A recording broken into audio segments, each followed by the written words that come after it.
if you've ever wondered how high value women text men, then stay tuned because this video is for you. I am sharing some tips and secrets of how high value women message their men. My name is Barbara Santen, and I help successful single women attract long-lasting love into their lives. All right, so texting secrets of the high value woman. What are they doing that might be different from what you're doing? Well, here we go. Number one, what they're doing is not messaging first. Yes, don't kill me. I am a feminist. I agree that we have equality, we should have equality, and we are equal to men and all of that. But on the dating scene and in the dating game, we get to be our full feminine and they get to be their full masculine, making us equally powerful, but not equal. And this is where we have lost our way. Men need to lead. Men need to be the first to message you. Why? Because otherwise they don't value you. They don't value anything they haven't earned. Now, if you're throwing yourself at him, and yes, texting first is throwing yourself at him, it actually decreases the polarity. And polarity is what you want to create passion, is what you want that creates magnetism and polarity and attraction and chemistry.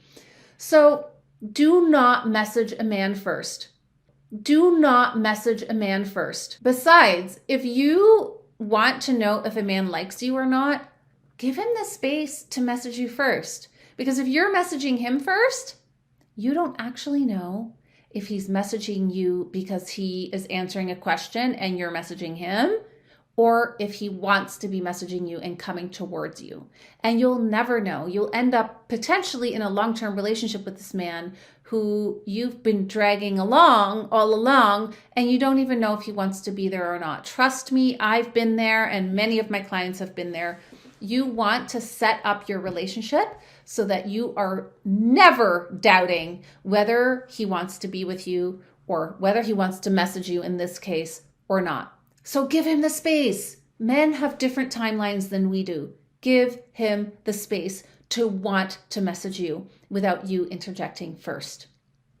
That's just number one. Then when you are messaging with him, respond, don't answer. So men are very linear, they're very penetrative, and they're going to ask you questions like, what do you do?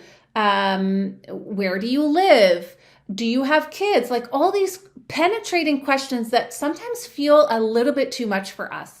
Instead of getting angry or annoyed and being like, dude, like, don't ask me these questions, respond, but don't answer the question.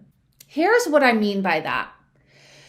When a man is asking you a question that kind of feels yucky, you don't really want to answer it, you can still reply back and say something kind and lovely, but you don't have to actually answer that question. So some of the ways that you can do that is saying, ooh, that's usually something I answer on a fifth date.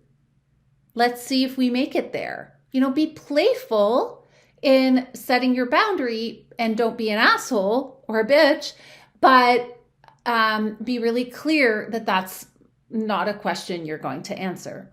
You can also completely change the subject and answer in a feminine way. I teach my queens in Queen School how to respond in a feminine way. So to share from a feeling statement instead of a thinking statement. So here is an example of a feeling statement. Someone asks me, what do you do? And I say, it felt so amazing this morning to be in the lovely sunshine with my dog, walking along the cool path of the morning breeze and enjoying my walk with my dog before starting my workday. That was a little long-winded, but something to that effect. Now, you might think, wow, that's rude. I didn't answer his question. I've been taught when a man asks or when someone asks a question, it's rude not to answer. Get over it. It's not rude. They're rude for asking it if it is something that you don't want to answer, right? then why should you oblige to them when that's a boundary for you? Just own that boundary. Be okay with not wanting to share everything right off the bat, but also be kind. You know, there's so many women out there who are just like, boy, aren't we a little nosy, or, you know, ooh, that's rude, or I'm going to block him because he, you know, we get so extreme in creating our boundaries, but we can create boundaries in a loving, kind way. And if you respond in a feminine way, that is absolutely a good way to see if he can pick up on those clues for you. If he is clueless to what you're trying to do, maybe he's not the right guy for you. All right, I won't drag this one out. If you liked this video so far, please subscribe to my channel. I release 2 new videos every week, and that way you won't miss out. And also hit the thumbs up button if you like it, so that way I know that you like this content. All right, number 3, don't have the last word with texting. Don't have the last word. So say he says goodnight to you. You don't have to then say goodnight and then him say goodnight and then you say goodnight again. If he says, okay, nice to chat with you tonight, good night, you can either send like a little heart or a blushing smiley face, or not say anything at all. For example, if you have been messaging and you said, okay, I'm going to go to bed now, good night, and he says good night, you don't then have to respond. So don't be rude and leave him hanging, but also create some mystery, create some space. Don't always have the last word. This allows for him to have said the last thing to you, and then full circle to number 1, come back again first and message you first.